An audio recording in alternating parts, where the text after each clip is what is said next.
did want to know what you thought really quickly about the fact that we have Kansas City against San Francisco. Neither was teams that I know. I wasn't rooting for either one of those. I don't think you were. You were a Ravens fan. I was hoping my Vikings were going to do something. I do have a friend of my brother's who is a longtime 49ers fan, and I believe he still is. So he's probably very excited about the possibility of a 49ers winning the Super Bowl. Don't know if I have any friends or acquaintances in the Kansas City camp that I'm aware of, but I'm sure if I do enough digging and surfing around, I might be able to find some, but definitely know of at least one or two that were on the San Francisco trail and we're hoping that they would win it. But it's going to be a battle because both of those have some excellent quarterbacks, some excellent offensive firepower, and their defenses aren't all that bad either. So, like I said, I thought Tennessee was going to have a good shot at doing something, but, you know, they came out of the gate fast, and then they kind of petered out, and Kansas City ran all over them after that. But that's what we're going to have in the Super Bowl is Kansas City against San Francisco against Kansas City. I mean, Kansas City against San Francisco. So that ought to be a good Super Bowl. So we'll see how it plays out in the game in 2 weeks when Super Bowl Sunday comes around. But that's who our opponents are going to be. And I think we've got an all-star game coming up as well in the not-too-distant future because I did see that we're getting voting going on. I think LeBron is leading a lot of voting, as are some of those Clipper players. You know, I'm a big fan of Doc Rivers, having gone to school with him and everything. So a couple of his players look like they're going to be on the team. And so it might, when I look at the West Coast team, it looked like it could be about half that team that plays on the same court. Because I think I saw about 4 or 5 players that were either Lakers and or Clippers. Well, as far as football, I'm going to be looking I'm going to ride with the AFC, man. My team comes from the AFC, so let's see if Kansas City can pull us out and give Andy Reid his first Super Bowl Vince Lombardi trophy.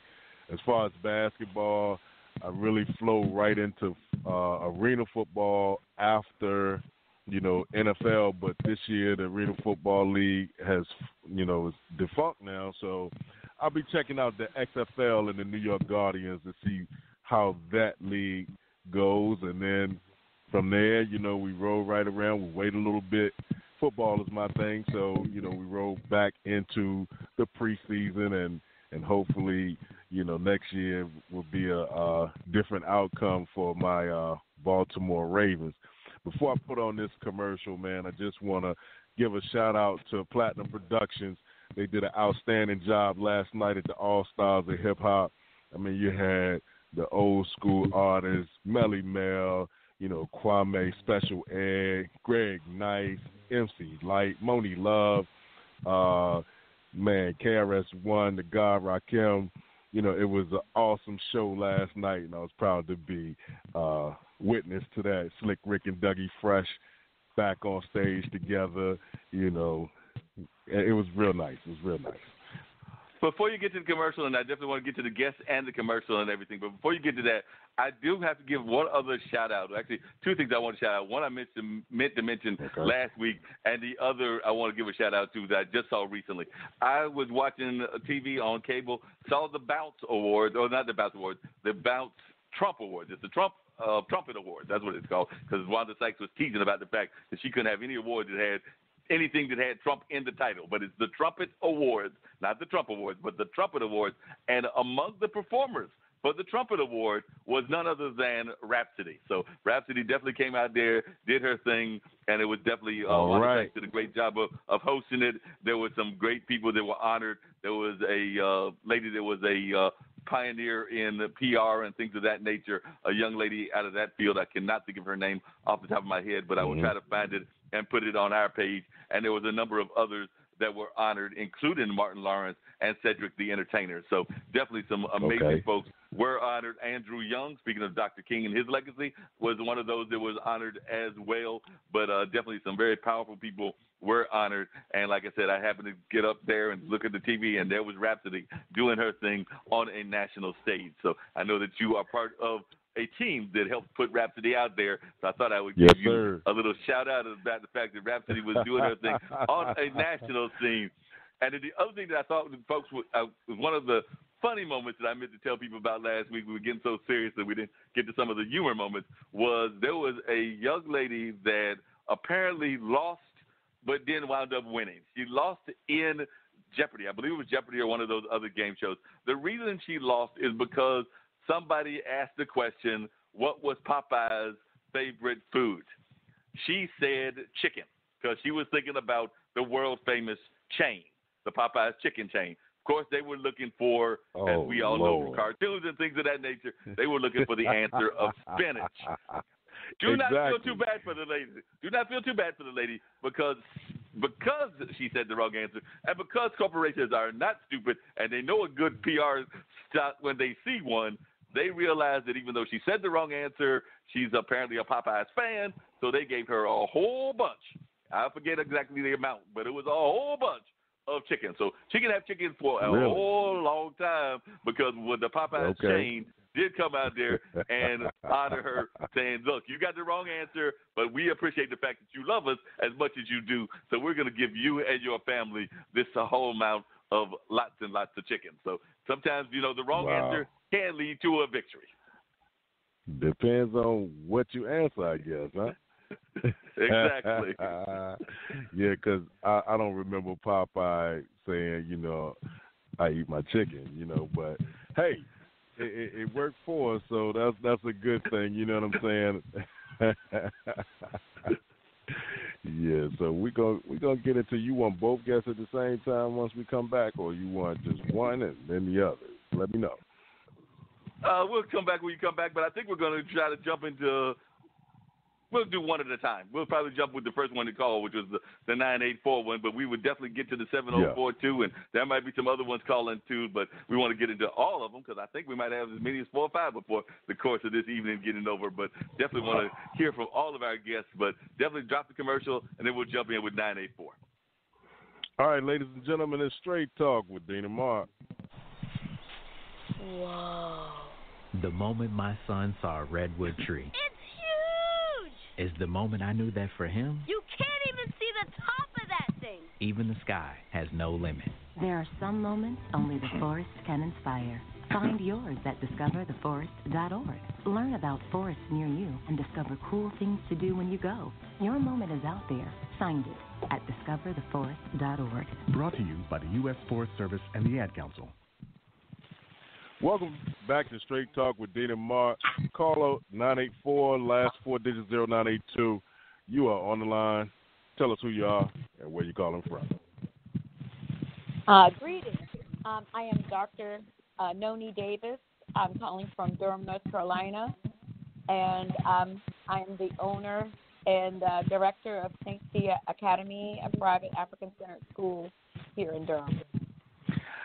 Appreciate you, Dr. Noni, for giving us a call. Like I said, when I saw you at one of the events at Hayti, you were over there as part of the Kwanzaa celebration, and we talked about the fact that we would love to have you on the air at some point to talk about what St. Sya Academy is all about. We were actually, as you heard earlier, talking about some of the world events and things of that nature. And, of course, this is the anniversary of this is the time that we honor Dr. King. I know that St. Sya Academy actually honors a lot of the people of our legacy, not just Dr. King, but Malcolm X, Marcus Garvey, Booker T. Washington, a lot of the great people that are part of our heritage. So if you would, tell us a little bit about what got you into Durham, what got you into starting this charter school, and a little bit about why you decided that you really wanted to do this as an African-centered one. Because as far as I know, there are a few African-centered schools around the area. When I think of those kind of schools, I think of you definitely. I also think of,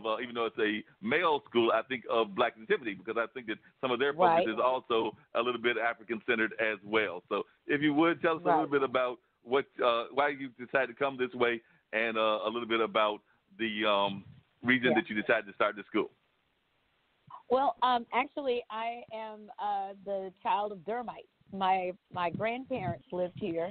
Actually owned a laundry and tailoring shop down in Hayti back in the 50s, the 40s and the 50s. And so my father was born and raised here.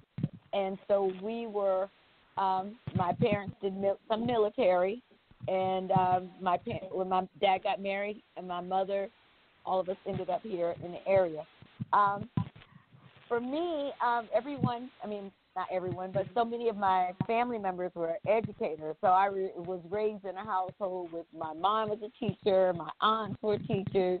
My father talked about how his grandmother taught them, and at home before they entered school. So teaching was just like a natural part of, our daily conversation and daily interaction. So I guess it was just DNA for me. But also when I got married and had my own children, I was very concerned about, the quality of education. I also heard in many of those conversations with my aunts and my mom that they were just totally discouraged with the treatment of African American children, the quality of the curriculum. And in fact, when my parents attended UNC Chapel Hill, and I was in Chapel Hill City Schools. My parents removed us from Chapel Hill City Schools because of their concern about the quality of education. Most people are trying to move into those areas because they're like, these are the better schools. But my parents are very disgusted with what was going on in the school system. In class, there was integration, but then you had the segregation through AG programs and implementation of using test scores to delineate who needed to go to special needs or classes where children's skill sets were up to par. They would go to those and it ended up being along racial lines or along economic, class lines and stuff like that. So, we came to Durham, and like I said, after I had my own children, these same issues came to my mind. I said, well, let me see, what am I going to do, because I can't I don't want to subject my own children to this. So I actually started as a homeschooling parent, and then after that, it kind of evolved. My mom noticed that I was getting a lot of things done that she was not able to teach or broach during her class. And she said, you know what, when I retire, I think we're going to go ahead and pursue her dream, which was to open up a private school. So we're not a charter school. We're actually a private school. And so that's how we came about. My mom retired. We turned our houses into schools. And we have been operating now since 1996. Wow, so that's a long time. So 96 to 2020, that's 24 years that the school has been in business.